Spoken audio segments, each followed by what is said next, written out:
गिबियावनो बयखौबो आंनि बे भिडिअनि गेजेरजों खुलुमनायखौ जासिहरनाय जाबाय। आसा खालामो नोंथांमोना बयबो मोजाङै दं होननानै। नोंथांमोननि सिगाङाव गोदान भिडिअ लाबोनो हायैया दिनैसिम 3 दानानो जाबायमोन। माखासे उसुबिदानि थाखाय आं नोंथांमोननो भिडिअखौ थाब लाबोनो हायासै। बेनि थाखाय नोंथांमोननाव निमाहा बिनाय थाबाय। एबारनिफ्राय आं नोंथांमोननो भिडिअखौ कन्टिनिउ लाबोबाय थासिगोन। आरो नोंथांमोना मानि सायाव भिडिअखौ लाबोजानो लुगैयो नोंथांमोना कमेन्ट बक्सआव फोरमायहरबानो जाबाय। फैदो जोंहा दिनैनि भिडिअखौ स्टार्ट खालामनोसै। नोंथांमोना दिनैनि भिडिअआ मानि सायाव जागोन बेखौ थाम्बनेल एन्ड टाइटेलाव नायनानै एसेब्लाबो मिन्थिखाबाय जानो हागौ। जोंहा दिनैनि भिडिअआ जागोन लेबार कार्ड स्कलारशिपनि सायाव जागोन।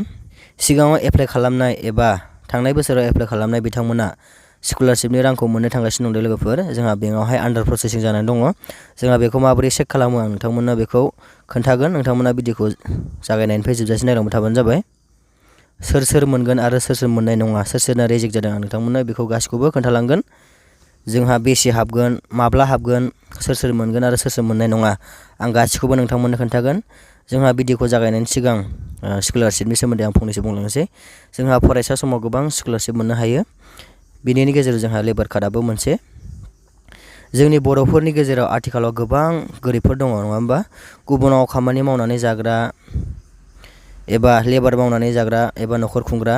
बेनिखायनो लेबार कार्डखौ जोंनि बर' बिमा बिफाफोरा बयबो बानायनानै लानांगौ। गोबां मुलाम्फा मोननो हायो जोंहा लेबार कार्डनिफ्राय। लेबार कार्डआ जाहैबाय सासे कन्ट्राक्टरनि आन्डाराव खामानि मावनायनि मोनसे कार्ड।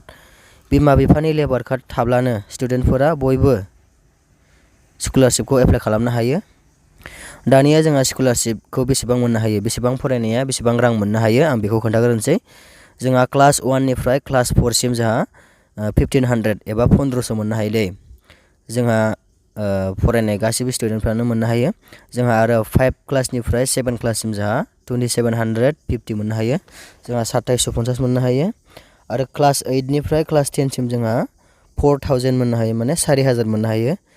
जोंहा क्लास 11 निफ्राय आरो 12 सिम जोंहा माने हायार सेकेन्डारियावहाय जोंहा बोसोरनै मोनो, नङा होमबा? जोंहा 7000 मोनो। आरो जोंहा डिग्रि BA BSc BCom बेवहाय जोंहा मोननो हायो 10000 मोननो हायो दे। गासैबो स्टुडेन्टआनो जायफोरनाव लेबार कार्ड दङ बिथांमोनानो मोननो हायो। दानिया फैदो जोंहा पस्ट ग्रेजुवेट, जोंहा MA MSc MCom, जोंहा मास्टार डिग्रियावहाय जोंहा बेसेबां मोननो हायो, 20000 मोननो हायो। दायो जोंहा रां हाबनायखौ माबोरै चेक खालामो बेखौ आं नोंथांमोननो खोन्थालांसै। नोंथांमोना भिडिअखौ जागायनायनिफ्राय जोबजासिम नायलांबाय थाबानो जाबाय।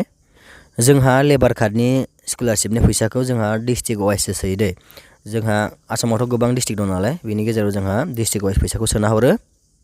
जोंहा लेबार कार्डनि स्कलारशिपखौ जोंहा खेननै जाबाय, नङा होमबा? एप्लाइ खालामनाया सोरबा माने खेननैनि मोनाखै दे। जोंहा थांनाय बोसोरनि आरो देग्लायनियाथ' जोंहा एसे लेट जानो हागौ स्कलारशिपनि फैसा सोनाया। जोंहा थांनाय बोसोरनिखौबा सोरबा जोंहा थांनाय बोसोरनिखौ नुबा सोरबा मोनाखै। दा बिथांमोना मोननो थांगासिनो दं दै। बेंकआवहाय आन्डार प्रसेसिं जाखाबाय। नोंथांमोना नै नायलांबाय थाबानो जाबाय। नोंथांमोना खोन्थालांसै। नोंथांमोना लेबार कार्ड स्कलारशिपनि फैसाखौ हाबगोन ना हाबा गावनि मबाइलाव चेक खालामनो थाखाय नैबे वेबसाइटआव फैदो। आं दायो फैबाय। नोंथांमोनाबो नैबे वेबसाइटनि लिंकखौहाय नैबे भिडिअनि डिसक्रिपसनावहाय मोनगोन। दानिया जोंहा चेक खालामनो थाखाय नैहाय बेंक नेमखौ सेलेक्ट खालामदो। जोंहा लेबार कार्ड स्कलारशिपखौ एप्लाइ खालामनाय समाव जोंहा अफलाइन जायो नालाय, बे अफलाइन जमा होनायाव जोंहा माबे एकाउन्टखौ होदोंमोन नोंथांमोना नैहाय एकाउन्टखौ सार्च खालामदो। स्टेट बेंक नालाय स्टेट बेंकखौ आं होनोसै। दानिया एकाउन्ट नाम्बाराव होदो, बेयावबो एकाउन्ट नाम्बार होदो। बिनि उनावहाय नैयाव खेबसाखौ जेरै होदों एरै थुदो। आरो सोरबाफोर चेक खालामनो रोङाखैब्ला आंनि नैबे नाम्बारावहाय मेसेज खालामहरबानो जाबाय। आं वाट्सआप नाम्बार होनो हागोन स्क्रिनावहाय। नोंथांमोना बेयावहाय आंनो वाट्सआप मेसेज खालामहरबानो जाबाय। आरो सोरबाफोर वाट्सआप कन्टेक्टआव थालायनो गोसोब्ला थांनो हागोन। बायदिसिना माब्लाबाफोर सोंहरनो गोसोब्ला सोंहरनो हागोन। दानिया आं नैयावहाय बेंकखौ सेलेक्ट खालामग्रोनोसै। आंना स्टेट बेंक नालाय स्टेट बेंकखौ लिरदो।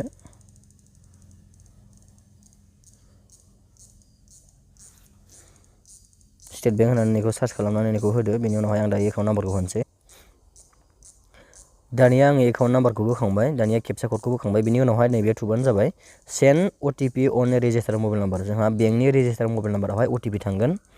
नोंथांमोना बेयाव थुनानै होदो। दायो आं बेयाव थुनानै होबाय। दानिया नैहाय OTP बिबाय। नोंथांनि बेंकजों रेजिस्टार थानाय मबाइल नाम्बारावहाय OTP थांबाय। नोंथांमोना फन नाम्बारखौ नायबानो जाबाय। नै लास्टनिखौ बेयाव खोन्थादों। नोंथांमोना गरबर जादोंबा बेयाव नायबानो जाबाय। दानिया आं बेवहाय OTPखौ होनोसै। दानिया आङो OTPखौ होखांनायनि उनावहाय नैबे भेरिफाइ OTPआव आं थुनानै होबाय।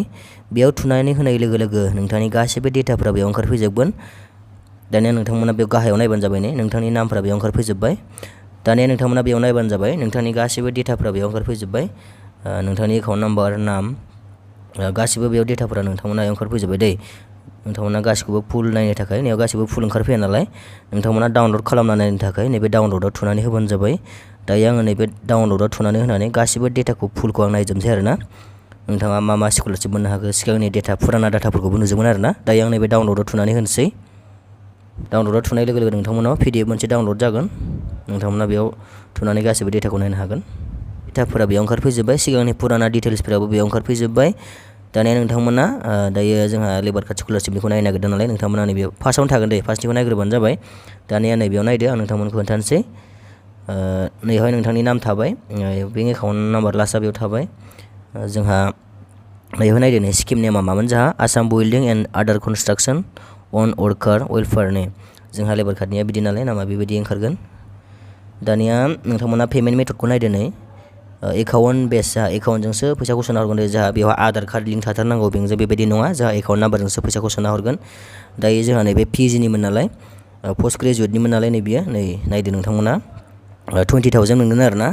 नाथायबा नोंथांमोना नैयाव स्टेटासखौ नायदो नै मानो बेबायदि फेल खोन्थागोन नोंथांमोना गोनो गोथो साननो हागौ। माब्ला फेल जादों नोंथांमोना बेयाव नायबानो जाबाय नै मानि थाखाय फेल जादों आं बेखौबो खोन्थागोन नोंथांमोना। 9/3/2025 माने मार्चनि 9 थारिखआवहाय 2025नि मार्चनि 9 थारिखआवहाय बेखौ माने फैसाखौ सोनानै हरदोंमोन, नाथाय हाबफैयासै जोंनाव। माबायदि फेल जाखो, मानि थाखाय फेल जाखो आं नोंथांमोननो बेखौ खोन्थागासिनो। खेबबेसे फेल जाखो नै नायदो नोंथांमोना 20,000 20,000 20,000 20,000 खैथा नायदो नै नोंथांमोना नायदो। गासै मोनब्रै नुदोंना बेवहाय। थारिखखौ नोंथांमोना बेयाव नायदो, थारिखआबो नैबे 9 थारिख, बेबो 9 थारिख, 11 थारिख जोंहा दानिया फैदो नोंथांनि बेंक एकाउन्टआव फैसाया माब्ला हाबगोन। जोंहा गभर्नमेन्टनि बायदिब्ला जोंहा एप्रिला निउ इयार जायो, बेनिखायनो जोंहा एप्रिलनि सिगां नोंथांमोननि बेंक एकाउन्टआव फैसाया बयनावबो हाबगोन। जेब्ला फैसाया हाबो अब्ला नोंथांमोननो गोदान आपडेट भिडिअ लाबोगोन, बेनिखायनो नोंथांमोना बे चेनेलावहाय भिजिट खालामबाय थाबानो जाबाय। जोंहा 2023 आरो 24आव बे एप्लाइ खालामनाय स्कलारशिपखौ जोंहा सोरबा सोरबा मोनबाय, नाथाय सोरबा सोरबा मोनाखै। जाय बिथांमोना दायो स्कलारशिपनि फैसाखौ सिगांनिखौ मोनाखै बिथांमोनासो दायो मोननो थांगासिनो दं दे। जोंहा दाख्लै बावैसो एप्लाइ खालामनाय 2024 आरो 25नि फैसाखौ जोंहा दानोथ' मोनथ'खाया नालाय जोंहा एसे लेट जागोन। जोंहा सिगांनिखौसो होनदों आङो, सिगांनिया जोंहा मोनजोबाखै नालाय अबेबा डिस्ट्रिक्टनिया। जोंहा हमना ला नैबे क'क्राझार डिस्ट्रिक्टआनो मोनाखैमोन नालाय बिथांमोना दायो मोननो थांगासिनो दङ। नोंथांमोनाबो चेक खालामना नायब्लानो जाबाय। जाय बिथांमोना एप्लाइ खालामदों बिथांमोनानो स्कलारशिपनि फैसाखौ गासिबो मोनगोन दे। जोंहा बेयावथ' पार्सेन्टेजनि जेबो गोनांथि गैया नालाय जोंहा बयबो मोनगोन स्कलारशिपनि फैसाखौ जाय खालामदों। भिडिअखौ जोबजासिम नायनायनि थाखाय गोजोननाय थाबाय। नोंथांमोना अननानै बे आंनि चेनेलखौ साबस्क्राइब खालामाखैब्ला साबस्क्राइब खालामना होबानो जाबाय आरो लाइक शेयार खालामना हो, आरो नोंथांमोना भिडिअखौ मोजां मोनदोंब्ला कमेन्ट मोनसे खालामना गालांबानो जाबाय।